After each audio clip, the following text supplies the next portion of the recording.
Hello friends, आज हम freedom struggle part 2 की बात कर रहे हैं, जिसमें मैं आप लोगों को 1905 से लेकर 1932 तक की जो प्रोमिनेंट घटनाएं उन सब को यहाँ पर मैं समराइज़ करूँगा और थोड़ा डिटेल में जानने की कोशिश करेंगे इन चीज़ों को। देखिए, सबसे पहले आई एम कमिंग टू 905। 1905 में आप लोगों को पता है यहाँ पर बंगाल विभाजन हुआ था। तो बंगाल विभाजन की घटना 1905 में हुई है। 1905 में स्वदेशी आंदोलन भी चला था। देखते चलें, स्वदेशी आंदोलन मैं जल्दी बात करूंगा हर चीज़ की, लेकिन हर एक पॉइंट को मैं यहाँ कवर करने की कोशिश करूंगा। बंगाल विभाजन, स्वदेशी आंदोलन और 1905 में ही servant of India society, servant of, बहुत इंपॉर्टेंट, इसको जरूर लिखिएगा, servant of India, Indian society, Indian society,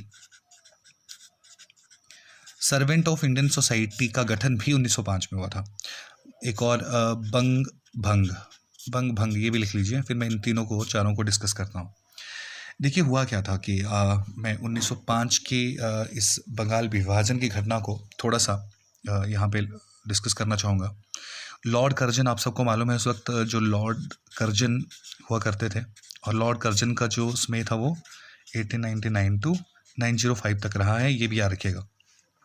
देखिए, लॉर्ड कर्जन को उस वक्त क्या था कि यहाँ पर जो क्रांतिकारी विचारधाराएं थी वो भारत में जन्म ले रही थी। तो लॉर्ड कर्जन को उसकी कंट्रोलिंग अब सही नहीं पाई जा रही थी। लग रहा था कि जैसे इंडिया में जो मूवमेंट्स थे वो बहुत रेवोल्यूशनरी मूवमेंट्स हो रहे थे, और लॉर्ड कर्जन से कई बार ब्रिटेन से ये क्वेश्चन किया जाता था कि भाई, भारत आपसे क्यों नहीं संभल रहा, आपके कंट्रोलिंग से बाहर क्यों हो रहा है।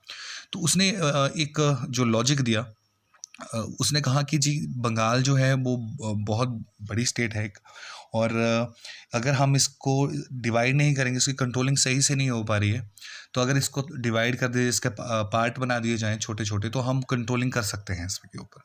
तो ये उसने वहाँ पर एक अपना विज़न रखा था, और मेन मकसद उसका यही था कि किसी तरह से बंगाल को कंट्रोल करना है। That's it. तो देखिए, ये आपको पता चल गया।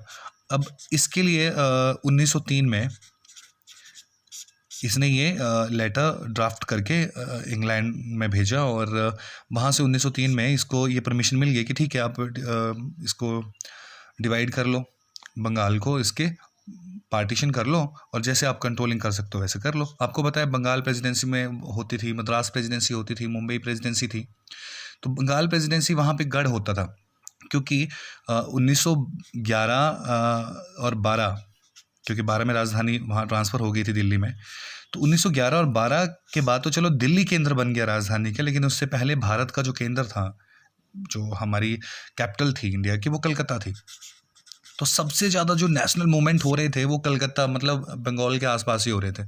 तो एक ये भी चीज़ थी कि लॉर्ड कर्जन डरा हुआ था, उसे लगता था कि किसी तरह बंगाल को हमें इसका पार्टीशन करना है और फिर हम इसकी कंट्रोलिंग कर सकते हैं।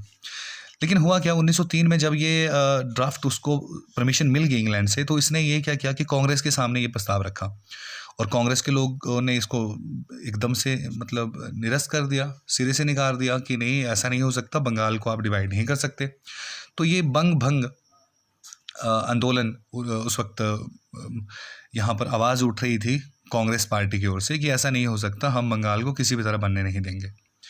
लेकिन देखिए, लॉर्ड कर्जन कामयाब हो गया। मैं जल्दी बात करूँगा। 1905 में वो कामयाब हो गया, और उसने इस वक्त जो अपना तर्क दिया, कैसे दिया, देखो, उसने डिवाइड एंड रूल वाली पॉलिसी यहाँ अपनाई। उसने क्या किया कि उसने बंगाल में एक ड्राफ्टिंग तैयार की। उसने कहा कि देखिए, बंगाल को हम ऐसे डिवाइड करेंगे कि एक असम का जो हिस्सा है, जो मुस्लिम बहुल हिस्सा है, उसको अलग से बना देंगे, और जो इस तरफ का जो हिस्सा है हमारा, जिसमें हम मोस्ट ऑफ बात हम किसकी करते हैं, जैसे शेष बंगाल जो बचता है हमारा, कलकत्ता जिसकी राजधानी शेष बंगाल की, इसको शेष बंगाल बोल दिया इसने। इसमें हिंदू भी थे और मुस्लिम भी थे, लेकिन जो, मतलब, मुस्लिम बहुल इलाका था उसको असम में। एक और चीज़ याद रखिएगा, उस वक्त क्या था, जो ढाका, जो आज आप बांग्लादेश की राजधानी जिसको कहते हैं, वो उस वक्त जो था वो असम की राजधानी हुआ करता था। वैसे असम जो था, थोड़ी नॉलेज के लिए मैं बता दूं, 1874 में ही ये भारत का हिस्सा बन चुका था, असम को। लेकिन ढाका को उसकी राजधानी कब बनाया, 1905 में, उस वक्त असम मुस्लिम बहुल इलाके में। तो देखिए 2 ड्राफ्ट तैयार कर दिए इसमें, जो बंगाल विभाजन है कि असम की राजधानी ढाका और शेष बंगाल अलग कर दिया। इससे क्या हुआ कि जो मुस्लिम थे उनको लॉर्ड कर्जन ने विश्वास दिलाया कि अगर इस तरह से आप रहोगे तो आप लोगों को क्या मिलेगा, आपकी उन्नति होगी, विकास मिलेगा। क्योंकि मैं थोड़ा सा आपको बता दूं कि 1893 से लेके 1905 तक मुस्लिमों के साथ बहुत भेदभाव होता रहा था।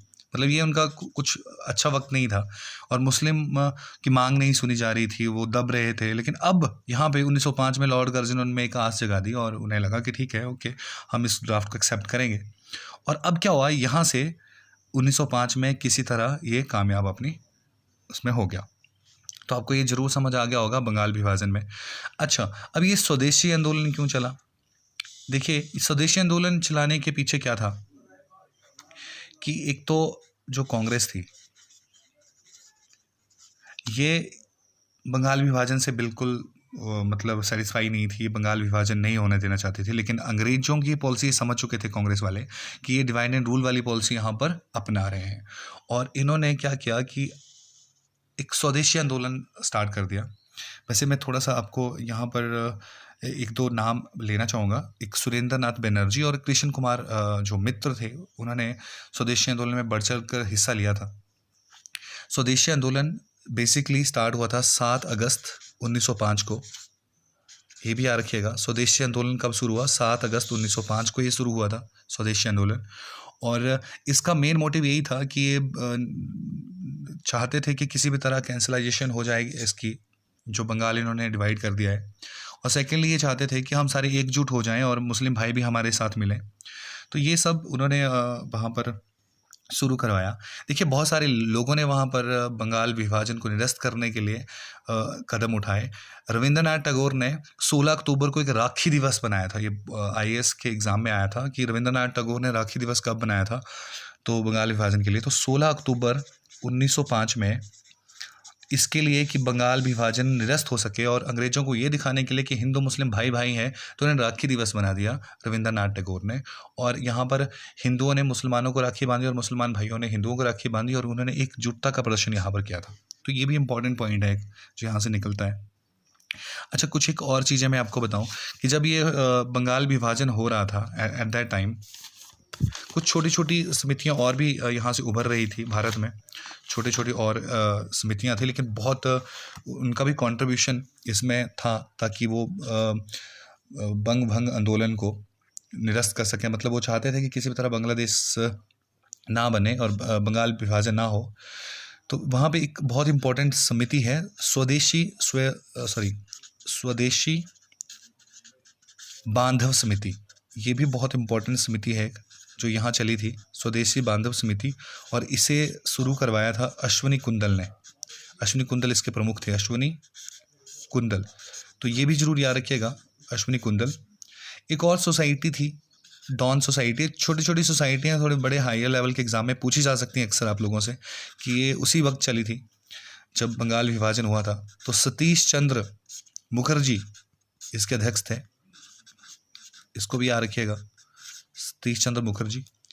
और next one I am moving now. देखिए, उस वक्त क्या था कि बंगाल विभाजन हो रहा था और एक तो अंग्रेज़ कामयाब हो चुके थे, लेकिन बहुत सारे लोगों ने, बहुत सारे जो छात्र थे, एक उस वक्त ना एक करगिल करके एक वहाँ पे सचिव होता था, उसने एक ड्राफ्ट तैयार किया कि किसी भी तरह जो यंग पीपल हैं वो इन आंदोलनों से दूर रहें। किसी भी सोसाइटी में या किसी भी आंदोलन में, इंडिया के आंदोलन में यंग लोग वहाँ पे शामिल ना हो। इसका कारण ये था कि करगिल को लगता था कि हो सकता है अगर यंग लोग इस आंदोलनों में शामिल हुए तो वो बहुत तोड़फोड़ कर सकते हैं, भारी नुकसान अंग्रेज़ों को उठाना पड़ सकता है, क्योंकि वो आपको पता है थोड़ा अनकंट्रोल्ड होते हैं और रिस्क लेते हैं युवा। तो ये भी उनका एक कारण था। लेकिन युवाओं ने क्या किया, उन्होंने अपने स्कूल कॉलेज सब छोड़ दिए जब ये बंगाल विभाजन हुआ, और वो स्वदेशी आंदोलन में कूद पड़े। स्वदेशी आंदोलन उस वक्त एक देशव्यापी आंदोलन हो सकता था और काफ़ी बड़े लेवल पे चल सकता था। मैं आगे थोड़ा आपको बताऊंगा। जब इन सब ने अपने कॉलेज स्कूल सब छोड़ दिए स्टूडेंट्स ने, तो रविंद्रनाथ टैगोर ने एक कॉलेज खोला। उसका नाम था, मैं यहाँ लिख देता हूँ, Bengal national college. Bengal national college. ये देखिए 2 कॉलेज रविंद्रनाथ टैगोर ने खोले थे, एक शांति निकेतन वो भी याद रखिएगा, पूछ लिया जाता है केवल। शांति निकेतन। और दूसरा बंगाल नेशनल कॉलेज। ये जो बंगाल नेशनल कॉलेज था, मैं थोड़ा इसमें बता दूं, इसके प्रिंसिपल मैं आपको बताऊं अरविंदो घोष। आपने नाम सुना होगा, अरविंदो सोसाइटी। जो अरविंदो घोष थे वो इसके प्रिंसिपल थे, और ये अंग्रेजी में इनकी काफ़ी महारत थी, इसीलिए राष्ट्रगीत का जो अंग्रेजी अनुवाद किया था तो अरविंदो घोष ने ही किया था, आपको शायद पता होगा। तो अरविंदो घोष आप जानते हैं, थोड़ा सा मैं एडिशनल नॉलेज के लिए यहाँ दे रहा हूँ आपको। देखिए, देन आफ्टर दैट क्या हुआ कि 1905 में ही एक ये भी क्वेश्चन पूछ लिया जाता है कि जब बंगाल विभाजन हुआ था तो कांग्रेस का अधिवेशन कहाँ हुआ था एट दैट टाइम। तो कांग्रेस का अधिवेशन उस वक्त 1905 में, बहुत इंपॉर्टेंट है, पूछ लिया जाता है। जब बंगाल विभाजन हुआ था तो ये अधिवेशन हुआ था बनारस में, और इसकी अधिवेशन की अध्यक्षता की थी गोपाल कृष्ण गोखले ने। गोपाल कृष्ण गोखले, गोपाल कृष्ण गोखले, ठीक है। आपको पता है ये महात्मा गांधी जी के राजनीतिक गुरु थे। और कई बार ये भी पूछ लिया जाता है कि गोपाल कृष्ण गोखले के राजनीतिक गुरु कौन थे। तो रेमजी रनाडे, रेमजी रनाडे, यार के लिया, कई बार पूछ लिया जाता है ये भी कि इनके राजनीतिक गुरु कौन थे। चलिए मूविंग नेक्स्ट वन। तो यहाँ तक तो सब ठीक था। देखिए, अब मैं अगली स्टोरी की ओर आपको ले जाना चाहता हूँ। मतलब 1905 में बंगाल विभाजन मैंने आपको पूरी तरह से बता दिया कि हुआ क्या। थोड़ा सा मैं 2-3 पॉइंट और ऐड यहाँ पर कर दूँ कि असल में बंगाल विभाजन की जो एग्जैक्ट डेट है वो भी आप जरूर याद रखिएगा। ये 20 जुलाई 1905 है, जब ये विभाजन पूर्णतः हो चुका था इंडिया से, ठीक है। तो ये डेट भी कई बार पूछ ली जाती है। और चलिए, अब क्या हुआ कि 1905 में ही मैं आपसे कह रहा था कि गोपाल कृष्ण गोखले का बहुत बड़ा योगदान था। उन्होंने सर्वेंट ऑफ इंडियन सोसाइटी वहाँ बनाई, और ये क्वेश्चन भी पूछ लिया जाता है, सर्वेंट ऑफ इंडिया सोसाइटी। तो इसमें भी बहुत इसमें जो रेवोल्यूशनरी लीडर थे उन्होंने काफ़ी योगदान दिया ताकि वो भी इस बंगाल विभाजन का विरोध कर सकें। और ये भी स्वदेशी आंदोलन की तरह एक आंदोलन था।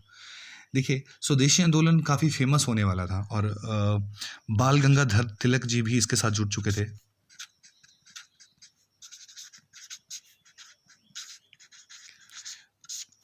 उन्नीस 1905 की ही घटना है जब बाल गंगाधर तिलक और लाला लाजपत राय इस स्वदेशी आंदोलन से जुड़ चुके थे। इसी स्वदेशी आंदोलन में लाला लाजपत राय 1905 में इन्होंने कांग्रेस के एक अधिवेशन में सत्याग्रह शब्द का प्रयोग किया, और इन्होंने कहा कि हम सत्याग्रह के तरीके से आज़ादी हासिल करेंगे और हम अपने हर मांग को पूरा करवाएंगे। तो देखिए, सत्याग्रह आपको पता है, हम गांधी जी के बारे में पढ़ते हैं कि गांधी जी ने सत्याग्रह का पहला प्रयोग किया था, और ये साउथ अफ्रीका में किया था। आपको जानते होंगे आप, गांधी जी की वीडियो मैंने बताया था। लेकिन ये सवाल आया था, एक क्वेश्चन भी पूछा जाता है कि भारत में सत्याग्रह का सब पहला प्रयोग किसने किया था। तो ये लाला लाजपत राय जी ने किया था। यहाँ से बहुत फेमस हो चुके थे लाला लाजपत राय, और बाल गंगाधर तिलक जी ये चाहते थे कि लाला लाजपत राय जी को 1906 में जो अधिवेशन होने वाला था, जो अधिवेशन कलकत्ता में रखा गया था, कलकत्ता के अधिवेशन में इनको मौका मिले अध्यक्षता करने का, ये चाहते थे बाल गंगाधर तिलक जी। देखिए, इनकी डिमांड, बाल गंगाधर तिलक जी की डिमांड थी कि लाला लाजपत राय अध्यक्ष होते, और इनकी मांग पूरी जाकर हुई 1920 में। 1920 में जब, आपको पता होगा, अगर थोड़ा सा अगर आपने पढ़ा हो वीडियो, सुना हो उससे, कि 1 अगस्त 1920 को जब भारत छोड़ो आंदोलन होने वाला था और महात्मा गांधी जी ने वो डेट फाइनलाइज कर दी थी, तो उधर बहुत बड़े क्रांतिकारी बाल गंगाधर तिलक जी की मृत्यु हो गई थी। और इस मृत्यु में देखो, तब जाके उनको रियलाइजेशन हुई कि आदमी की डेथ के बाद उसकी बोली हुई बातों को, उसकी डिमांड्स की वैल्यू ज़्यादा समझी जाती है शायद। तो उसके बाद अगला जो अधिवेशन था, तो ये समझ गए कि बाल गंगाधर तिलक जी चाहते थे कि लाला लाजपत राय जी को कभी अध्यक्ष बनाया जाए। तो उसके बाद जो 2 अगस्त 1920 में एक विशेष अधिवेशन बुलाया गया कांग्रेस का, उसमें इनको बनाया गया। लेकिन अभी मैं पिछली बात कर रहा हूँ आपसे, 1905 में 1906 में आया, और कलकत्ता के अधिवेशन में चाहते थे कि ये लाला लाजपत राय जी वहाँ होते, लेकिन इनको यहाँ मौका नहीं मिला लाला लाजपत राय जी को, क्योंकि वो लोग चाहते थे कि किसी भी तरह एक घर के एक मुखिया को और दादा भाई नौरोजी को ये मौका मिले फिर से एक बार करने का, ताकि यहाँ कोई शोर शराबा ना हो क्योंकि कुछ हालात बिगड़ रहे थे, ये कुछ गर्म दल के नेता बन रहे थे, बाल गंगाधर तिलक जी, लाला लाजपत राय जी, तो ये नहीं चाहते थे कि किसी तरह से कांग्रेस में कोई विरोधाभास हो। तो दादा भाई नौरोजी को वहाँ लगा दिया गया और किसी ने कोई विरोध भी नहीं किया कि ठीक है, बुजुर्ग आदमी है, ठीक है, सभी सेटिस्फाई हो जाते थे इनसे। और इसी 1906 में मैं आपको बता दूं, अब मैं 1906 में आपको घटनाएं बताना चाहता हूँ। 1906 में एक तो दादा भाई नौरोजी ने कलकत्ता में अधिवेशन किया, और सेकेंडली यहाँ पे उन्होंने स्वराज की मांग भी की। स्वराज, तो स्वराज शब्द का प्रयोग सबसे पहले दादा भाई नौरोजी ने किया। और स्वराज की मांग जो थी वो आती है हमारे बाल गंगाधर तिलक जी को, जिन्होंने कहा था स्वराज मेरा जन्मसिद्ध अधिकार है और मैं इसको लेकर रहूँगा। और तीसरा, हिंद स्वराज 1923 में बनाई थी चित्तरंजन दास और मोतीलाल नेहरू ने। तो ये स्वराज से रिलेटेड हुई कुछ बातें आप जरूर याद रखिएगा।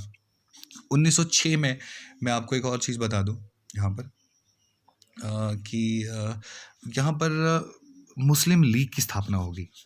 ये बहुत इम्पोर्टेंट है, मुस्लिम लीग। अब मैं मुस्लिम लीग के ऊपर आपको बताना चाहता हूँ, तो बहुत इम्पोर्टेंट, क्योंकि मुस्लिम लीग से कई बार यहाँ से सवाल पूछे जाते हैं। तो चलिए मुस्लिम लीग क्यों आते हैं। देखिए, मुस्लिम लीग आपको पता है अब 1906 में बन गई। 1905 में बंगाल विभाजन हुआ और 1906 में मुस्लिम लीग बन गई।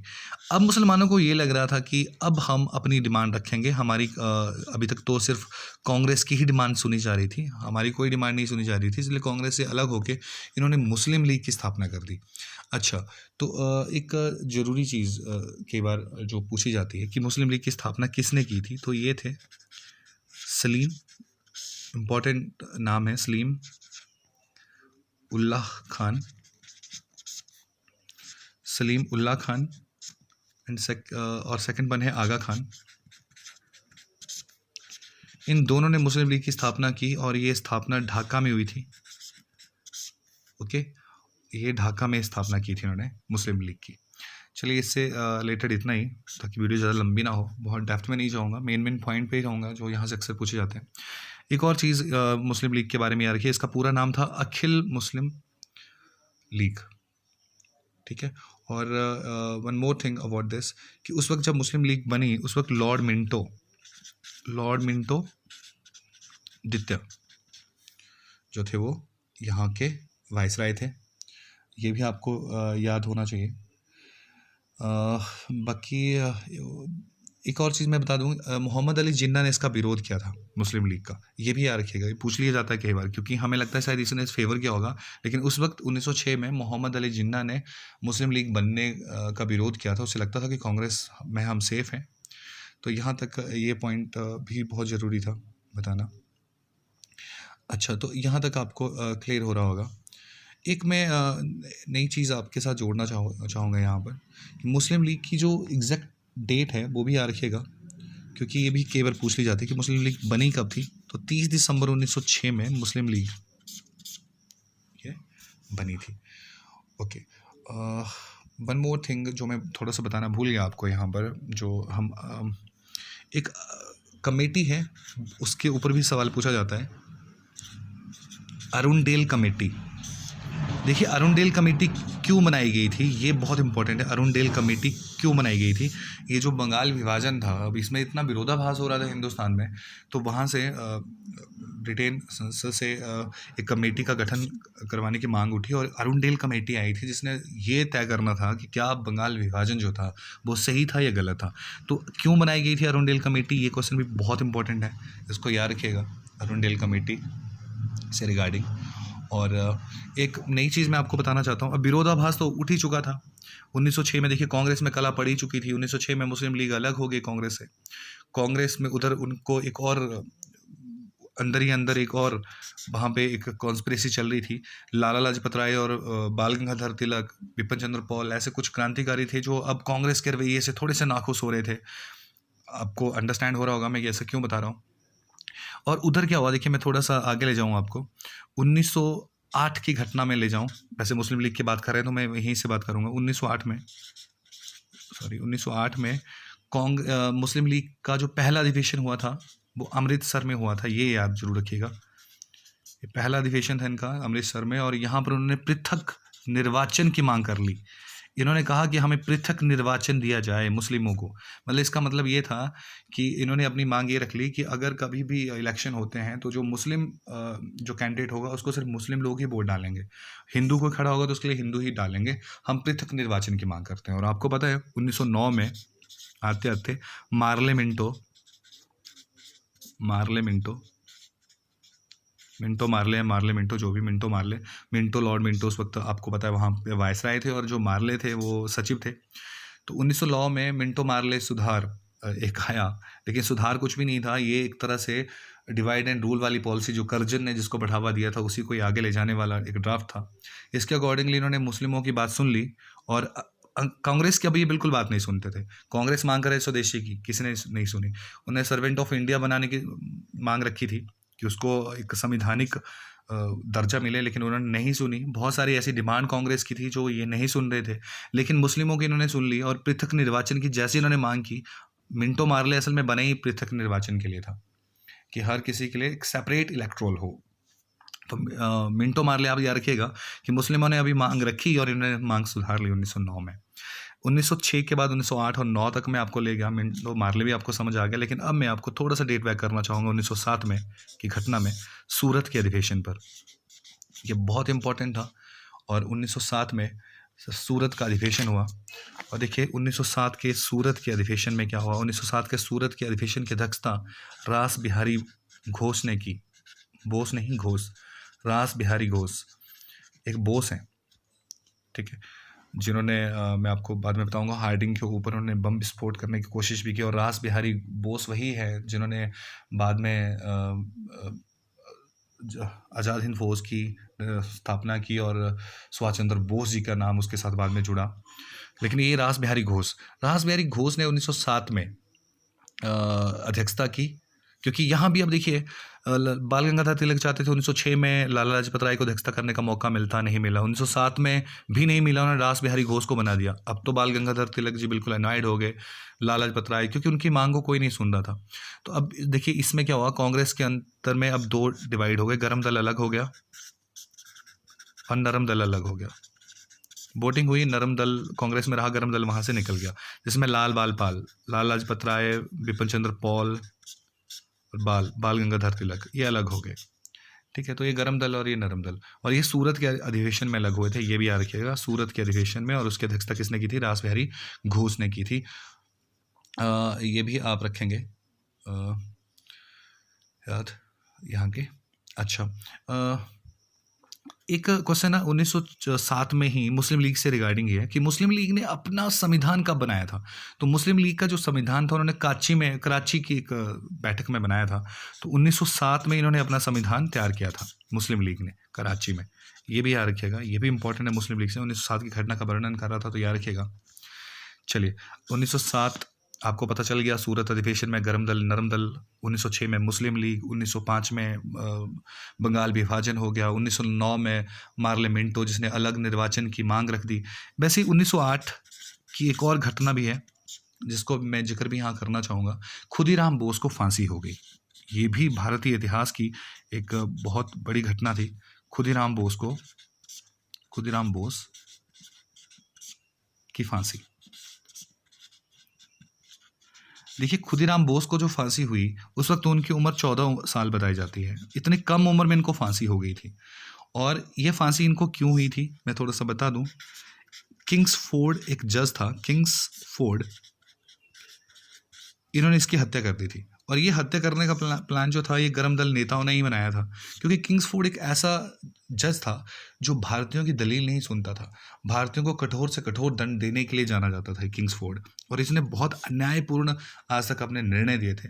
तो खुदीराम बोस ने ये टास्क लिया और इन्होंने इसकी हत्या कर दी। तो बाद में इनको फांसी दे दी गई। एक और नाम भी जुड़ा था इनके साथ, प्रफुल्ला चाकी, लेकिन खुदीराम बोस, लेकिन उन्होंने सुसाइड कर लिया था तो उनका नाम हम यहाँ नहीं लेंगे। लेकिन खुदीराम बोस जो पहली फांसी पे चढ़े थे, तो ये 1908 में। मतलब वैसे तो मंगल पांडे और वो भी फांसी पे चढ़े थे, लेकिन हम 1900 के बाद की बात करें, स्वतंत्र भारत के लिए जो आज़ादी की लड़ाई चली थी, तो ये खुदीराम बोस फांसी पे चढ़े थे। 1909 की घटना आपको पता चल गई। अब मैं आपको घटना पे लेके जाना चाहता हूँ 1911 की घटनाएं। देखिए 1911 में क्या क्या घटनाएं हुई थी। एक तो आपको पता है 1911 में बंगाल विभाजन रद्द हो गया। क्यों रद्द हुआ देखते हैं। जो बंगाल विभाजन हुआ था अब वो रद्द कर दिया गया। बंगाल विभाजन रद्द कर दिया गया। सेकेंडली, बंगाल विभाजन जो था उस वक्त आपको पता जॉर्ज पंचम भारत आए थे। जॉर्ज पंचम भारत आए, ये भी घटना है। उस वक्त की एक और घटना ये है 1911 में कि राष्ट्रगान की घटना, राष्ट्रगान भी गाया गया था। तो यहाँ से भी क्वेश्चन बनता है, राष्ट्रगान के बारे में भी पढ़ेंगे हम। जब राष्ट्रगान पढ़ेंगे तो राष्ट्रगीत भी पढ़ लेंगे साथ ही साथ, तो फिर राष्ट्रीय ध्वज को भी नहीं छोड़ेंगे। तो इसी टॉपिक में हम ये तीनों भी साथ में कर लेंगे, राष्ट्रगान, राष्ट्रगीत, राष्ट्रीय ध्वज। तो मैं अब थोड़ा सा यहाँ पर पहले आपको हेडिंग बना लूँ, यहाँ पर क्या क्या करना है हम लोगों को। और एक और है दिल्ली राजधानी, कि दिल्ली राजधानी स्थानांतरित हुई थी 1911-12 में। 12 में ये ट्रांसफॉर्म हो चुकी थी, 1911 में बिल पास हो गया था। तो दिल्ली राजधानी, तो चलिए इनके बारे में थोड़ी बात करते हैं। देखिए, जॉर्ज पंचम भारत आ रहे थे, जल्दी जल्दी बात करता हूँ मैं। जॉर्ज पंचम भारत आ रहे थे, कांग्रेस दिल खोल के इनका स्वागत करना चाहती थी। और इसके लिए रविंद्रनाथ टैगोर जी ने एक जो गाना जिसको हम राष्ट्रगान आज बोलते हैं वो लिखा। और ये राष्ट्रगान उन्होंने वहाँ पर जो 1911 में अधिवेशन था उसमें इन्होंने ये गाना गाया। और थोड़ा सा देखिए, राष्ट्रगान से रिगार्डिंग हमसे बहुत सारे क्वेश्चन अक्सर पूछे जाते हैं। मैं थोड़ा सा आपको बता दूं, 1911 में कलकत्ता के अधिवेशन में ये जो राष्ट्रगान था इसको गाया गया। तो ये कलकत्ता का अधिवेशन था, ये भी याद रखिएगा 1911 में। मैं जल्दी जल्दी बता रहा हूँ। जॉर्ज पंचम के सम्मान के लिए गाना गाना था। और इसकी उस वक्त जो कलकत्ता अधिवेशन की अध्यक्षता कर रहे थे वो थे पंडित बिशन नारायण। पंडित विशन धर भी है नारायण, याद रखिएगा, ये भी पूछ लिया जाता है कि जिस वक्त राष्ट्रगान गाया गया था तो उस वक्त अध्यक्षता कौन कर रहे थे। तो पंडित विशधर नारायण इसकी अध्यक्षता कर रहे थे। अच्छा, ये राष्ट्रगान के लिए जो धुन दी थी, जो धुन तैयार हुई है आज, आप जो राष्ट्रगान की धुन है वो किसने तैयार की थी। तो राष्ट्रगान की जो धुन है वो कैप्टन राम सिंह ने तैयार की थी, और हिमाचल प्रदेश के हमीरपुर जिला से हैं, बहुत इंपॉर्टेंट है। कैप्टन राम सिंह, हमीरपुर जिला हिमाचल प्रदेश के, यहाँ से ये संबंध रखते हैं। इन्होंने ये धुन तैयार की थी। और वैसे राष्ट्रगान को गाने का समय 52 सेकंड है, लेकिन इसको संक्षिप्त रूप से अगर गाना किसी को पड़े तो इसका कम से कम अवधि 20 सेकंड कर दी गई है, कि 20 सेकंड में भी इसको गाया जा सकता है। कुल राष्ट्रगान में 13 पंक्तियाँ हैं और हम 7वीं पंक्ति को इस्तेमाल में लाते हैं। रविंद्रनाथ टैगोर के बारे में थोड़ा सा मैं और बता दूँ।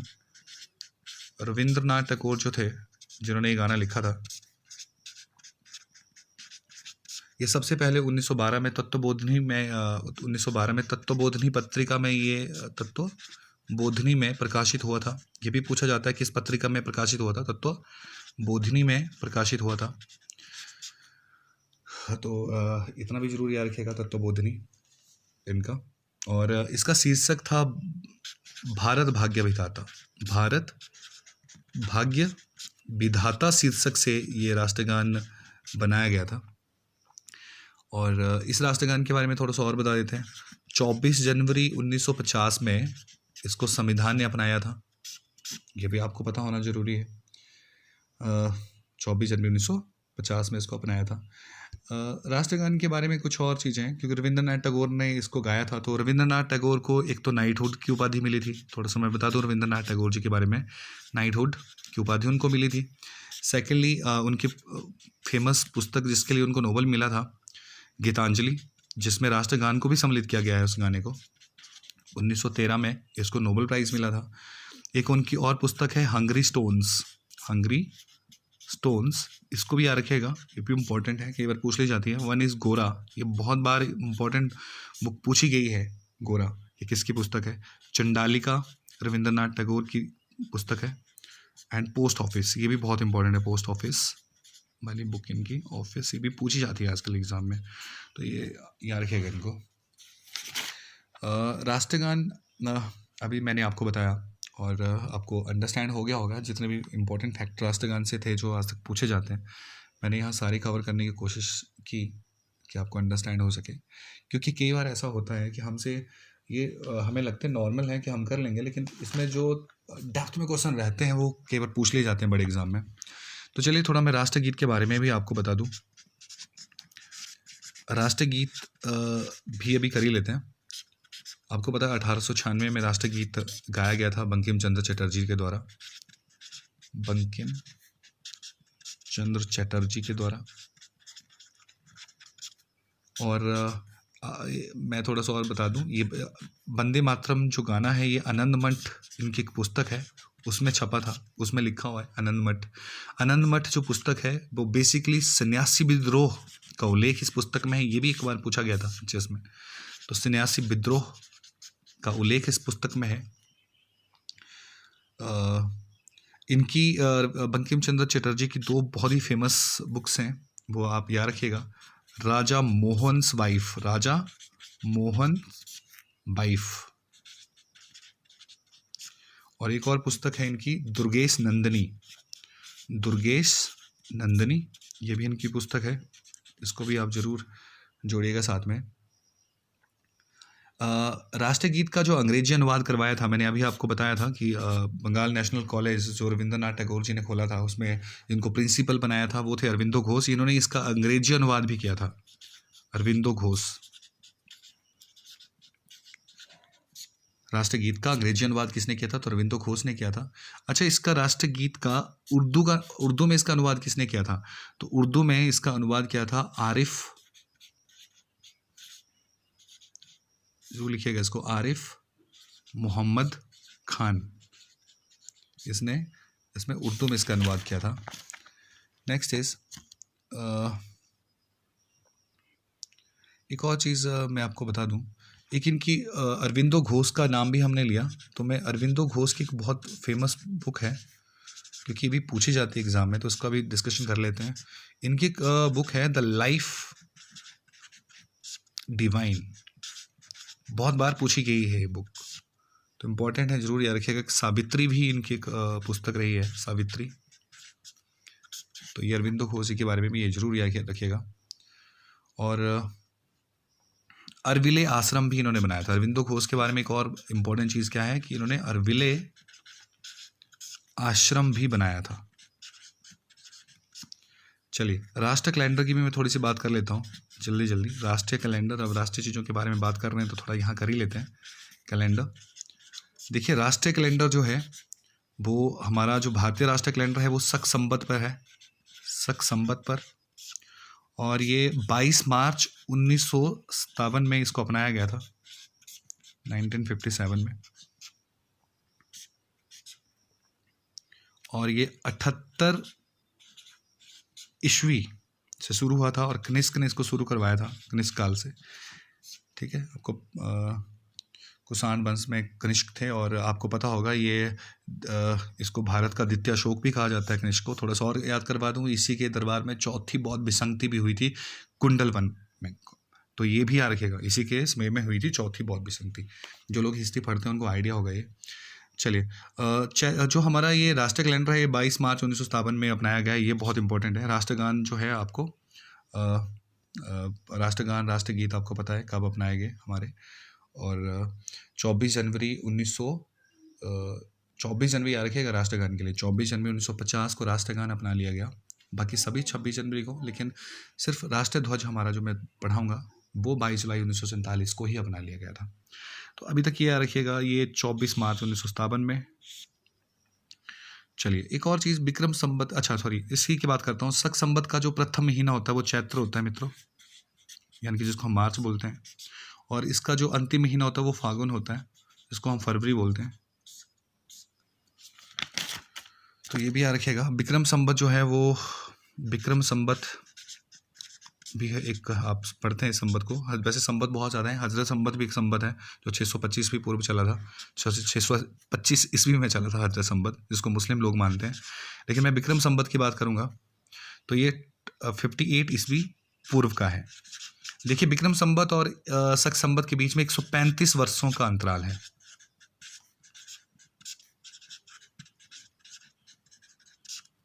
आपको क्लियर हो रहा होगा। उसके बाद थोड़ी सी मैं और बात कर लेता हूँ। राष्ट्रीय जलीय जीव, फिर राष्ट्रीय ध्वज की बात करते हैं। राष्ट्रीय जलीय जीव, देखिए हमारा जो राष्ट्रीय जलीय जीव है वो डॉल्फिन है, सबको मालूम है ये डॉल्फिन, है ना। और कब अपनाया गया था ये, कब लिया गया था ये, 10 मई 2010 को राष्ट्रीय जलीय जीव जो है हमारा वो डॉल्फिन ले लिया गया है। हमारी राष्ट्रीय मुद्रा, मैं उसकी भी बात कर ही लेता हूँ, अब बात कर ही रहे हैं तो राष्ट्रीय मुद्रा, देखिए जो राष्ट्रीय मुद्रा है वो 15 जुलाई 2010 को हमारी राष्ट्रीय मुद्रा, या र करके ऐसे एक सांकेतिक मुद्रा आपको पता है दिया गया। और ये किसने दिया था ये निशान, ये आईआईटी में पढ़ने वाले जो पोस्ट ग्रेजुएट हैं उदय कुमार जी, उन्होंने ये डिज़ाइन दिया है। यहाँ तक आप सबको क्लियर हो रहा होगा कि कई बार ये भी पूछ लिया जाता है हमारे यहाँ से कि ये किसने दिया, ये किसने दिया। तो ये राष्ट्रीय मुद्रा वाला जो है ये भी इम्पोर्टेंट है, कई बार पूछ लिया जाता है। जैसे थोड़ा सा मैं और बता दूं, हमारा राष्ट्रीय जो पक्षी है वो मोर है, और ये 1963 में इसको लिया गया है, हमारे राष्ट्रीय पक्षी को, मोर को, पावोव। और जो पशु है वो हमारा आपको पता बंगाल टाइगर है, 1973 में बंगाल टाइगर को राष्ट्रीय पशु बनाया गया, बंगाल टाइगर। ये भी जरूर याद रखिएगा क्योंकि कई बार ये भी पूछ लिया जाता है इससे regarding. Now moving to next one, जो सबसे इम्पॉर्टेंट चीज़ मुझे आपको बतानी है और जिसके बारे में डिस्कशन करना बहुत ज़रूरी है, क्योंकि जब हम राष्ट्रीय चीज़ों को पढ़ रहे हैं तो उसके बारे में उल्लेख करना बहुत ज़रूरी हो जाता है। जैसे अभी आप देख रहे होंगे कि हमने राष्ट्रीय गान पढ़ लिया, राष्ट्रीय गीत पढ़ लिया, और इनसे जितने भी क्वेश्चंस हैं वो मैंने आपको बता चुका हूँ। मैं थोड़ा सा राष्ट्रीय ध्वज के बारे में, जो फ्लैग है हमारा नेशनल फ्लैग, उसको भी बता देना चाहता हूँ आपको अभी, उसकी स्टोरी भी इसी के साथ इसी वीडियो में। फिर हम अभी तक अपनी स्टोरी हम 1905 से हम बढ़ा के 1911 तक 12 तक लेके चले गए हैं, कि जब जॉर्ज पंचम आए दिल्ली, हम वहाँ तक की घटना का वर्णन कर रहे हैं। देखिए नेशनल फ्लैग जो है उसके बारे में मैं थोड़ा सा बता दूं आपको। देखिए नेशनल फ्लैग के बारे में, इसका थोड़ा सा इतिहास बहुत पुराना है। अगर मैं बहुत पुराना डेट बैक करूं तो थोड़ा पीछे अगर हम जाएं तो भीकाजी कामा के मैडम, भीकाजी कामा आपको मालूम होगा नाम, इन्होंने 22 अगस्त 1907 में ही जर्मनी में एक झंडा तैयार किया था। तो सबसे पहले जो झंडा तैयार किया है और फहराया है तो मैडम भीकाजी कामा, या मैडम कामा, आप कुछ भी बोल सकते हो, मैडम कामा, इन्होंने जर्मनी में झंडा फहराया था। तो इनको पहला क्रेडिट जाता है झंडा फहराने का। लेकिन अभी तक झंडा जो था वो 2 ही कलर में था, तिरंगा नहीं था ये। देन उसके बाद क्या हुआ कि थोड़ा सा और आगे मूव करते हैं, मैं सीधे ही उस मेन पॉइंट पे आपको लेके जाता हूँ। देखिए 1921 में क्या हुआ कि विजयवाड़ा में कांग्रेस का अधिवेशन हो रहा था, विजयवाड़ा में, आंध्र प्रदेश। तो वहाँ पर क्या हुआ कि एक पिंगली बेंकैया करके एक व्यक्ति थे आंध्र प्रदेश से, इन्होंने महात्मा गांधी जी को एक झंडा पेश किया, और ये झंडा तिरंगा था। इसमें 3 रंग थे,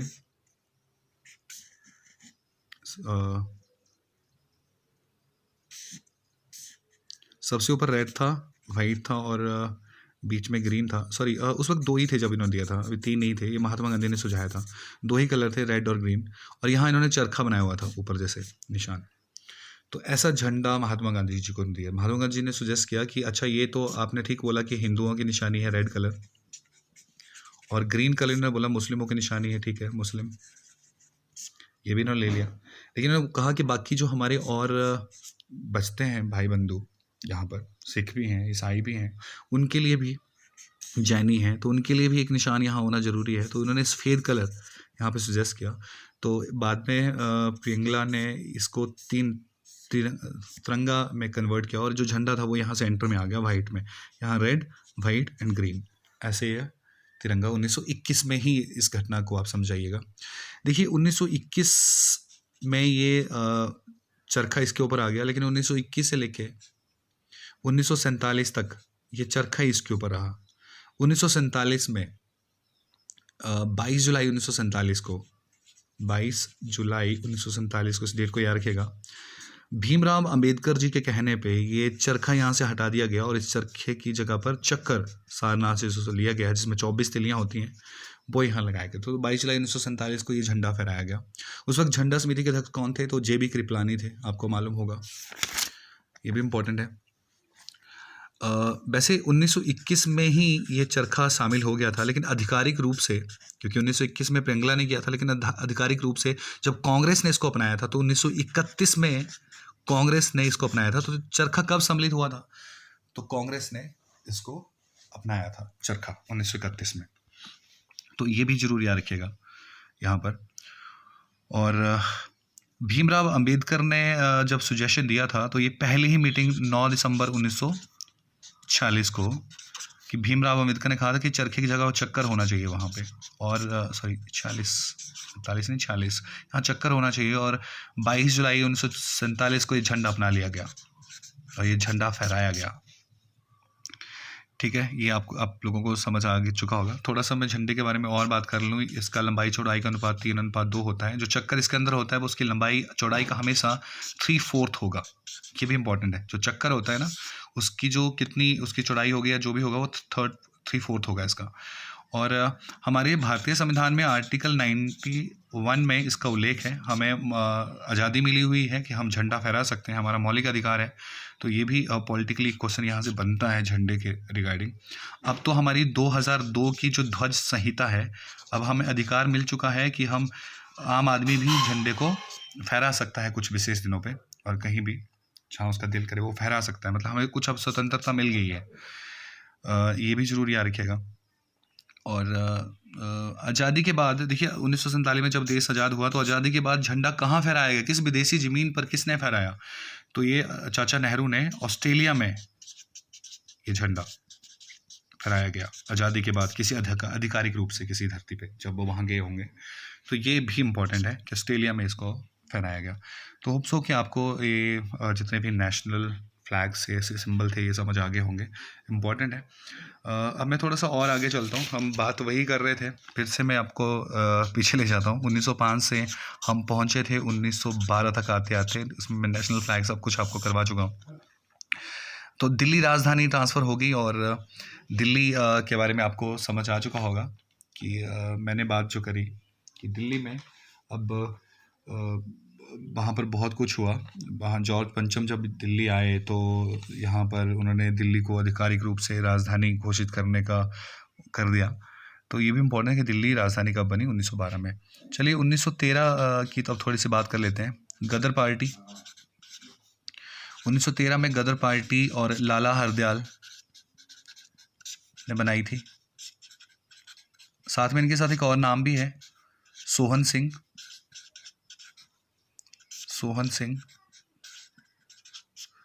एक और चीज़ याद रखिएगा, ये सैन फ्रांसिस्को में इसको बनाया गया था, और ये यूएसए में है। ठीक है, ये भी याद रखिएगा, सेंट फ्रांसिस्को में इसको बनाया और लाला हरदयाल ने इसको बनाया था। चलिए 1915 और अब मैं 16 की बात करता हूँ। 15 की बात कर लेते हैं। 1915 में 9 जनवरी 1915 में उधर महात्मा गांधी जी आ गए। फिर महात्मा गांधी जी ने क्या क्या किया वो मैं आपको पिछले वीडियो में बता चुका हूँ। उसमें आपको कंप्लीट आइडिया रहा होगा कि उन्होंने क्या किया, लेकिन फिर मैं थोड़ा थोड़ा बताऊँगा। 1915 में महात्मा गांधी जी आ गए। ठीक है जी। अभी क्या था कि देखिए कांग्रेस के बहुत टुकड़े हो चुके थे, मुस्लिम लीग उससे अलग हो चुकी थी, और वहाँ पे जो गरम दल था वो अलग हो चुका था, नरम दल अलग थे। तो कांग्रेस के बहुत टुकड़े हो चुके थे। तो उस वक्त क्या था, 1916 में दो लोग बहुत कोशिश कर रहे थे कि किसी भी तरह ये सारे लोग इकट्ठे हो सकते हैं, जिसमें बाल गंगाधर तिलक जी का बहुत बड़ा योगदान था। एक बाल गंगाधर तिलक जी और एक एनी बेसेंट, इन दोनों ने मिल के एक होम रूल चलाया। होम रूल का मतलब ये था कि इसमें घर के हम कुछ नियम बनाएंगे, सबसे हम पूछेंगे उनकी क्या क्या डिमांड है और उनको हम यहाँ पे बना लेंगे। और किसी भी तरह इन दोनों की कोशिश से क्या हुआ कि लखनऊ में 1916 में एक कांग्रेस का अधिवेशन हुआ जिसकी अध्यक्षता कर रहे थे मजूमदार। ये लखनऊ पैक्ट के नाम से भी ये अधिवेशन जाना जाता है। मजूमदार ने जिसकी अध्यक्षता की थी, और इसी लखनऊ पैक्ट में होम रूल भी 1916 में याद रखिए, लखनऊ पैक्ट भी 1916 में याद रखिए, क्योंकि तिलक और एनी बेसेंट होम रूल इन्होंने इसलिए बनाया कि हम सबको इकट्ठा कर लेंगे, और मजूमदार ने उस वक्त अध्यक्षता की थी। क्वेश्चन पूछा जाता है लखनऊ पैक्ट, इसमें ये सारे लोग इकट्ठे हो गए। ये फिर से सारे लोग जितने भी थे सभी इकट्ठे हो गए। और यहाँ तक आप लोगों को आई होप सो कि अंडरस्टैंड हो गया होगा कि मैं क्या कह रहा हूँ। फिर ये 1916 में ये भी हो गया। देन आपको पता है एनी बेसेंट ने 1917 में अध्यक्षता की थी। तो ये पहली एक महिला हैं जिन्होंने राष्ट्रीय कांग्रेस में अध्यक्षता की थी, एनी बेसेंट। और पहली भारतीय अगर कोई पूछे कि जिसने अध्यक्षता की थी, तो 1925 में की थी सरोजिनी नायडू ने अध्यक्षता कांग्रेस की। तो एनी बेसेंट ने 1917 में की थी। चलिए थोड़ी थोड़ी अब मैं बात वहाँ जल्दी जल्दी कर लेता हूँ। आपको सबको मालूम है 1916 में 1915 में महात्मा गांधी जी आए। 1916 में उन्होंने साबरमती आश्रम खोला। साबरमती आश्रम, ये भी घटना इंपॉर्टेंट है, उसके डिटेल में आपको बता चुका हूँ 1916 में। फिर 1917 में आपको पता है ये चंपारण गए और वहाँ पे राजकुमार शुक्ल ने इनको बुलाया। राजकुमार शुक्ल ने चंपारण आंदोलन, गांधी ने, अब गांधी का थोड़ा युग चलेगा तो गांधी जी ही करेंगे, क्योंकि उन्होंने आपको पता है साउथ अफ्रीका में जिस तरह से रेवोल्यूशन किया और जिस तरह से वहाँ नटाल कांग्रेस, फिनिक्स आश्रम और बहुत कुछ वहाँ किया और वहाँ के लोगों में एक उत्तेजना जगाई कि वो कुछ कर सकते हैं। तो ये काफ़ी नाम हो चुका था गांधी जी का उस वक्त। तो ये चंपारण आंदोलन की मैं बात कर रहा हूँ। चंपारण आंदोलन आपको पता चल गया, राजकुमार शुक्ल ने इनको यहाँ बुलाया था। त्रिकठिया कर, ये त्रिकठिया जो था वो क्या था कि आपको अपनी खेती का, उसमें नील की खेती करनी पड़ती थी। अब किसानों के पास वहाँ अकाल पड़ा हुआ था और 1917 में प्लेग की महामारी फैली थी 1917 में। मतलब किसान मर रहे थे, लेकिन इनको कोई लेना देना नहीं था अंग्रेज़ों को। ये इनसे नील की खेती करवाते थे। इनके बेचारों के पास खाने के लिए ज़मीन में उपजाऊ अनाज नहीं हो रहा था, लेकिन ये इनको त्रिकठिया कर देना पड़ता था। गांधी जी आए, आपको डिटेल पता होगी, इन्होंने वहाँ पे आंदोलन किया और अंग्रेज़ों को झुकना पड़ा। इससे बहुत फेमस हुए थे गांधी जी चंपारण आंदोलन में। तब राजकुमार शुक्ल ने इनको पहली बार बापू कहा था। कहते हैं कन्फ्यूज़न है कि नेहरू ने इनको बापू कहा है, एक कुछ बुक्स में लिखा जाता है, लेकिन असल में अगर डेप्थ में आप देखेंगे तो राजकुमार शुक्ल ने इसको उसी चंपारण आंदोलन में इनको बापू कह के संबोधित किया था जब ये जीते थे। फिर 1917 में ही 1917-18 के इसमें में अहमदाबाद मिल, इनका दूसरा अहमदाबाद मिल में आए, जहाँ पे मज़दूर जो थे उन्होंने उनको बुलाया, क्योंकि वहाँ क्या था, मज़दूरों के साथ भी कुछ अच्छा नहीं हो रहा था। फ्लेग फैल रहा था, मज़दूर छोड़ के जा रहे थे। जैसे आज के डेट में कोविड-19 है, 1917 में लोग भी मिलों को छोड़ के जा रहे थे, कारखानों को छोड़ के। तो अंग्रेज़ों को लगा भाई अब कौन करेगा ये काम, तो इन्होंने इनको वापस बुलाया और इनको बोनस देना स्टार्ट कर दिया कि ठीक है, हम आपको 25% बोनस देंगे, सैलरी तो नहीं बढ़ाएंगे, 25% बोनस देंगे। लेकिन मज़दूरों को ये लगा कि उनकी सैलरी कम करके उनका बोनस बढ़ा दिया गया, बात वही रखी। मतलब ये था कि पढ़े लिखे लोग जो थे वो उनको लूट रहे थे, लेकिन इतने मूर्ख नहीं थे वो लोग।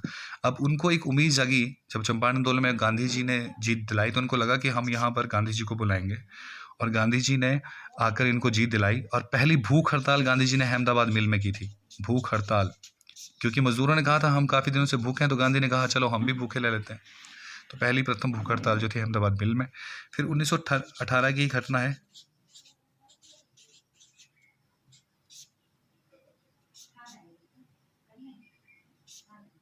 खेड़ा आंदोलन। ये भी याद रखिएगा, ये जो खेड़ा आंदोलन है ये भी मजदूरों, सॉरी, किसानों के लिए ही एक आंदोलन था, खेड़ा आंदोलन, मजदूर बोल रहा हूँ। तो यहाँ पर भी इनको जीत मिली थी। अच्छा, अभी तक तो महात्मा गांधी को सब में जीत मिली, लेकिन 1919 में उनसे गलती हो गई। 1919 में उनसे क्या गलती होगी कि वहाँ पे एक खिलाफत आंदोलन आपने सुना होगा। खिलाफत आंदोलन, ये खिलाफत आंदोलन क्यों हुआ था थोड़ा सा मैं बता दूँ। गांधी जी काफ़ी फेमस हो रहे थे इंडिया में, गांधी जी काफ़ी फेमस हो रहे थे 1916 में, 17 में, 18 में, और साउथ अफ्रीका में धमाल मचा के आए थे। तो उसके बाद क्या किया, जो अंग्रेज़ थे उन्होंने 1916 से ही इनको, ये समझ चुके थे इनकी पॉपुलैरिटी, और इनको कहा कि आप क्या करिए, हमें भारतीय जो लोग हैं उनको हमारी सेना में भेजिए, क्योंकि प्रथम विश्व युद्ध हो रहा था, इंग्लैंड की तरफ से लड़ना था।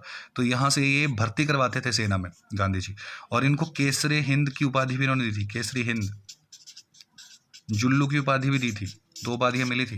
लेकिन गांधी जी ने जब जलियांवाला कांड हुआ था 13 अगस्त 1919 को, तो ये दोनों उपाधियाँ त्याग कर दिया था, और उधर रविंद्रनाथ टैगोर ने नाइटहुड की उपाधि त्याग कर दी थी। ये क्वेश्चन भी पूछा जाता है कई बार। तो देखिए 1919 तक आते आते अब गांधी ने खिलाफत आंदोलन में कूद गए। खिलाफत आंदोलन किसने शुरू किया था आपको पता है? खिलाफत बंधु जो थे, सॉरी, जो अली बंधु था, और दूसरे हमारे शौकत अली बंधु थे, मोहम्मद अली बंधु और शौकत अली बंधु, उन्होंने खिलाफत आंदोलन शुरू करवाया था। ये क्यों था? क्योंकि उस वक्त प्रथम विश्व युद्ध में अंग्रेज जीत चुके थे और तुर्की बुरी तरह से हार चुका था अंग्रेज़ों से। और आपको मालूम है कि तुर्की में खलीफा का पद होता था। ये जो खलीफा का पद था, इसको अंग्रेज़ों ने पूर्णतः प्रतिबंधित कर दिया, क्योंकि खलीफा चाहता था कि हर जगह सिर्फ मुस्लिम मुस्लिम मुस्लिम ही लोग हो। मतलब उसके अकॉर्डिंगली वो इस तरह से अपने धर्म को प्रचार करना चाहते थे। और अंग्रेज जब इस युद्ध को जीते तो उन्होंने तुर्की को पूरी तरह से ख़त्म कर दिया और स्पेशली उसकी खलीफा का पद हटाने का फैसला ले लिया। अब जो हिंदुस्तान में जो मुसलमान थे भाई वो थोड़े से परेशान हो गए कि हमारा खलीफा तो भगवान है, उसका पद नहीं छीना जा सकता। अब देखिए मुसलमान तो इंडोनेशिया में भी थे लेकिन उन्होंने ऐसा कुछ नहीं किया, लेकिन हिंदुस्तान में जो मुसलमान थे उनको भड़काया गया और उन्होंने, ये खिलाफत का मतलब ये नहीं है ऐसे होगा, खिलाफत का मतलब खलीफा, हम खलीफा के पद को हटने नहीं देंगे। कुछ मुसलमानों ने विरोध कर दिया अंग्रेजों का कि ये सही नहीं है। तो इन्होंने क्या किया, गांधी जी भी, मोहनदास करमचंद गांधी जी जो थे हमारे बेचारे, वो भी यहाँ पे इस आंदोलन में कूद पड़े इनके साथ कि ठीक है मुसलमानों का साथ देते हैं, इनका भी सहयोग लेते हैं, क्योंकि वो किसानों को जोड़ चुके थे, मजदूरों को जोड़ चुके थे। अब इसमें मुस्लिम तबके में वो फेमस हो रहे थे तो इन्होंने इनका साथ दे दिया। लेकिन उस वक्त क्या हुआ कि वहाँ पर डॉक्टर, आपको पता होगा, डॉक्टर केशव बलिराम हेगडेवार, जिन्होंने आरएसएस की स्थापना की थी, ये भी बहुत कांग्रेस में सम्मिलित एक बहुत जुझारू नेता थे। और इन्होंने गांधी जी से कहा कि आप ये क्या कर रहे हो, खिलाफत आंदोलन में कहाँ कूद पड़े, आपको मालूम भी है कि खलीफा चाहता क्या है। गांधी ने कहा कि खलीफा जो है वो इनका एक धार्मिक मसला है और इसमें हमें विरोध नहीं करना चाहिए। तब हेगड़ेवार जी ने इनको समझाया कि खलीफा चाहता है गजवे हिंदुस्तान, मैं यहाँ लिख देता हूँ, गजवे हिंदुस्तान, कि खलीफा की डिमांड है कि भाई हिंदुस्तान जो है ये सारा का सारा क्या बन जाए, इसका नाम बदल के गजवे हिंदुस्तान हो जाए और इसमें सिर्फ मुस्लिम ही रहें। तो आप इनका साथ देखकर गलती कर रहे हो। गांधी जी और हेगड़ेवार की जी हम बिगड़ गई और हेगड़ेवार जी यहाँ से अलग हो गए कांग्रेस से, क्योंकि कांग्रेस गांधी जी को सम्मिलित करना चाहती थी। हेगड़ेवार ने, आपको पता है, 1925 में फिर जाके आरएसएस की स्थापना कर दी। इस पॉइंट को भी नोट कर लीजिएगा। तो इम्पोर्टेंट था यहाँ पर किसका विरोध क्या था गांधी जी का खिलाफत आंदोलन में, तो हेगड़ेवार जी ने इसका विरोध किया था। देखिए अब ये आंदोलन कब तक चलता, अच्छा ही था, खलीफा का पद खत्म हो गया, सब ठीक था। अंग्रेजों से इस वक्त गांधी जी पहली बार हारे, मतलब इस बार उनकी डिमांड नहीं सुनी गई। अब गांधी जी ने सोचा कि चलो कुछ और करते हैं। तो 1920 में उन्होंने 1 अगस्त 1920 में डेट फाइनल कर दी और कांग्रेस की तरफ से इनको बोला गया कि आप अध्यक्षता करेंगे, कांग्रेस ने, लेकिन इन्होंने अध्यक्षता नहीं की थी इसमें। इन्होंने कहा कि हम इसकी अध्यक्षता का मौका जो है वो किसी और को देंगे, लेकिन अभी डेट फाइनल कर दी गई कि 1 अगस्त 1920 को असहयोग आंदोलन शुरू होगा। देखिए भारतीय इतिहास क्रांति में बहुत बड़ा आंदोलन था असहयोग आंदोलन। गांधी जी ने कहा था कि मैं 1 वर्ष में आप लोगों को आज़ादी दिला सकता हूँ, सिर्फ 1 वर्ष आप अंग्रेजों का कुछ भी प्रयोग मत करिए, सिर्फ स्वदेशी अपनाइए, हम देसी चीज़ों को अपनाएंगे। चित्तरंजन दास, CR दास ने इसका विरोध किया था। उन्होंने कहा ऐसे आज़ादी नहीं मिलेगी गांधी, सिर्फ असहयोग करके, ये अंग्रेज ऐसे नहीं जाएंगे भारत छोड़ के। चलिए, तो ये भी पूछा जाता है कि किसने विरोध किया था इस वक्त असहयोग आंदोलन चलाने के लिए, लेकिन फिर CR दास जी भी सम्मिलित हो गए, मोतीलाल नेहरू भी सम्मिलित हो गए, सब कुछ ठीक चल रहा था, यहाँ तक ठीक है। अब देखिए 1920 में असहयोग आंदोलन 1 अगस्त को होना था, लेकिन 1 अगस्त 1920 को ही बाल गंगाधर तिलक जी की मृत्यु हो गई। मृत्यु आपको पता है, मैं पीछे बता चुका था आपको कि बाल गंगाधर तिलक जी हमेशा चाहते थे बेचारे कि लाला लाजपत राय को अध्यक्षता का मौका मिलता, और उनको मिला। उसके बाद कुछ दिनों बाद 16 अगस्त 1920 को ये फिर से एक विशेष अध्यक्षता बुलाई गई, जिसमें लाला लाजपत राय जी को अध्यक्ष बनाया गया और इस अध्यक्षता में असहयोग आंदोलन शुरू किया गया इनकी अध्यक्षता में। देखिए ये आंदोलन बहुत व्यापक आंदोलन चला, मतलब लोगों ने कपड़े जला दिए, मतलब स्वदेशी अपनाने लगे, कोई भी चीज़ नहीं लेंगे, बच्चों ने स्कूल छोड़ दिए, सब कुछ। मतलब उस वक्त देखिए इतने स्टूडेंट्स ने विद्यालय छोड़ दिया। वो पढ़ना चाहते थे सिर्फ जो हिंदू टीचर थे उन्हीं से, वो अंग्रेज़ों से नहीं पढ़ना चाहते थे। और हिंदू टीचर उस वक्त क्या थे, बहुत सारे, जैसे अलीगढ़ मुस्लिम यूनिवर्सिटी उस वक्त खुली, आपकी जामिया मिलिया यूनिवर्सिटी उस वक्त ओपन की गई, हिंदू बनारस यूनिवर्सिटी, मतलब बहुत सारी यूनिवर्सिटी जो थी, कानपुर यूनिवर्सिटी, ये उस वक्त ओपन कर दी गई। तो ये भी यहीं पे आप समझ आएंगे कि 1920 में ऐसा कुछ हुआ था। सब कुछ सही चल रहा था और अल्टीमेटली आप लोगों को आइडिया है कि असहयोग आंदोलन अपने पूरे चरम पे था। 1921 बीत गया लेकिन अभी कुछ खास नहीं हुआ। लेकिन 1922 में थोड़ा सा एक प्रॉब्लम ये हो गई कि चौरा चौरी अब देश में फैल चुका था, अंग्रेज़ों के चौरा चौरी एक घटना हो गई, आपको पता 1922 में हुई थी। और इन्होंने चौरा चौरी जो है वो गोरखपुर जो यूपी में है उसके साथ एक पुलिस स्टेशन है चौरा चौरी, वहाँ पर 22 लोगों को जिंदा जला दिया, 22 पुलिस कर्मचारियों को। ऐसा क्यों हुआ कि जनता और इनके बीच में थोड़ी सी कहासुनी हो गई। वो विरोध कर रहे थे कि आप इकट्ठे नहीं हो सकते, क्योंकि ऐसे आंदोलनों को रोकने की अंग्रेज कोशिश कर रहे थे। लेकिन फाइनली ऐसा हुआ कि ये पुलिस स्टेशन जला दिया गया। और गांधी जी, आपको पता है, अहिंसा के सिद्धांत पे चलने वाले आदमी थे। उन्होंने ये असहयोग आंदोलन जो बहुत अच्छा चल रहा था ऊपर की तरफ, वो वापस हो गया और उन्होंने अपना सरेंडर करवा दिया। पुलिस, वो खुद गिरफ्तार हो गए। अब इस आंदोलन के वापस होने से लोगों को बहुत झटका लगा, लोग बहुत दुखी हुए, बहुत परेशान हुए। बहुत सारे लोग स्कूल कॉलेज छोड़ चुके थे और इस वक्त ये आंदोलन किसी और रुख की ओर जा रहा था। गांधी जी से बहुत सारे लोग अनवाइड हो गए। इसी में सबसे पहले 1923 में स्वराज पार्टी बनी, हिंद स्वराज। इसका कारण तो ये भी था कि गांधी ने असहयोग आंदोलन वापस ले लिया, लेकिन अब हिंद स्वराज में दो ऐसे लोग थे, एक CR दास, और मैं बताऊं आपको, जो अध्यक्ष थे इसके हिंद स्वराज के, और मोतीलाल नेहरू। ये चाहते थे कि असहयोग आंदोलन अभी भी चलना चाहिए। हम जो अंग्रेज़ों ने, देखिए मैं थोड़ा सा बताना भूल गया आपको, 1919 की घटना, 1919 में दो घटना ये भी हुई थी कि जलियांवाला बाग, वो आपको पता ही है, जनरल डायर ने वहाँ पर गोलियां दागी थी और जनरल डायर को बाद में उधम सिंह ने जाकर इंग्लैंड में मारा था, ये भी लंदन में। ये जब उसको अवार्ड मिल रहा था कि इसने बहुत अच्छा काम किया, तो उधम सिंह ने जनरल डायर को मारा था, जिस जनरल डायर ने वहाँ पर 389, जो उन आंकड़ों के अनुसार, वैसे तो 1000 से ऊपर लोग मरे हैं, इतने लोग जलियांवाले बाग में मरे थे। 120 से ज़्यादा लोग तो उस कुएं में मरे थे जलियांवाले बाग में, अमृतसर में। चलिए, इस दुख घटना का आप सबको पता है, मैं ज़्यादा वर्णन नहीं करूँगा। लेकिन 1919 में एक मैं नई चीज़ आपको बताना चाहता हूँ। जो सबसे अच्छी चीज़ ये थी कि देखिए, घटना हुई थी 1919 में, लोग उबल रहे थे, उबाल आ रहा था। उधर कांग्रेस की ताकत बढ़ चुकी थी क्योंकि लखनऊ पैक्ट में सभी इकट्ठे हो चुके थे। अब अंग्रेज़ थोड़े डरे हुए थे और सेंटर से फिर से दबाव पड़ता, और मॉन्टेग्यू चैम्सफोर्ड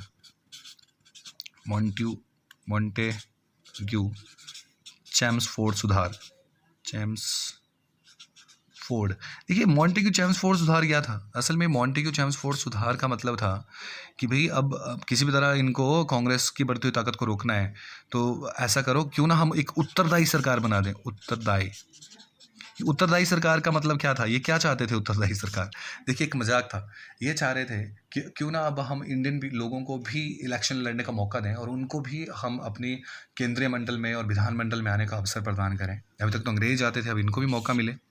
तो ये एक तरह से लालच भी हो गया और उन्हें लगा कि शायद ये कांग्रेस अच्छे से बात मान भी जाएगी। लेकिन कांग्रेस ने 1920 में जैसे असहयोग आंदोलन शुरू किया, इन्होंने ये बात सिरे से, इन्होंने बोला हम अंग्रेजों की कोई बात हम मानेंगे ही नहीं, क्योंकि जलियांवाला बाग इतना बड़ा हत्याकांड वहाँ हुआ था। तो इन्होंने बिल्कुल अनवाइड हो चुके थे। 1920 से 1921 और 1922 तक सब कुछ ठीक चल रहा था, सबको लगा सब कुछ ठीक है। लेकिन 1922 में ही, अब देखिए, जब गांधी जी ने चौरा चौरी उस घटना के बाद जब ये वापस ले लिया, तो झटका तो लगा। अब ये सब कुछ झटका लगा। अभी इन्होंने क्या किया, जो चित्तरंजन दास थे और मोतीलाल